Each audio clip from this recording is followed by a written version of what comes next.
अस्सलामु अलैकुम वरहमतुल्लाहि वबरकातुह। उम्मीद करते हैं आप सब खैरियत से होंगे। आज से हम पढ़ने जा रहे हैं 5 चीज़ें। नंबर 1 पे है tenses, number 2 conversations, number 3 grammar, number 4 sentences, number 5 vocabulary.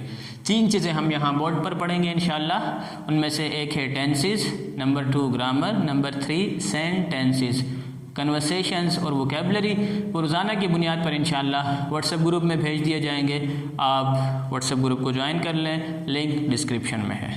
आइए हम शुरू करते हैं आज का सबक।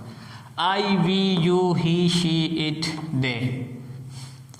आप इनमें इतना जहन नशीन रख लें कि आई के साथ एम इस्तेमाल होगा प्रेजेंट के इन सादा जुमलों में, और बाकी जो सिंगुलर हैं ही, शी, इट, इनके साथ इस इस्तेमाल होगा, और जो प्लूरल हैं they, are, you are, we are, इनके साथ आर इस्तेमाल होगा।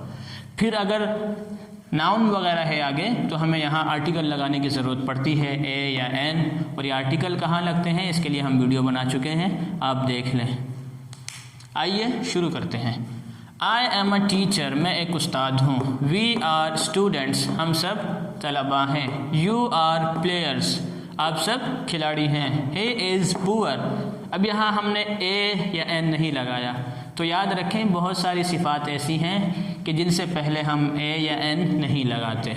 और इसमें दूसरी बात, जब हम जमा बनाएंगे जैसे दे आर रिच, रिच ये एक एडजेक्टिव है, सिफत है मालदार होना, तो जमा बनाते वक्त जैसे दे प्लूरल जमा है तो हम यहाँ ई एस या एस का इजाफा नहीं करेंगे। She is rich.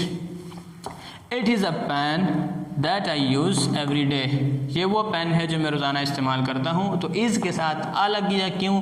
क्योंकि नाउन है आगे सिंगुलर पेन। उम्मीद है आज का सबक आपको समझ में आ गया होगा। जो समझ में ना आए कमेंट में लिख दे, इंशाल्लाह आपको जवाब मिल जाएगा। Thank you very much. Like, subscribe and share, screenshot ले लीजिए।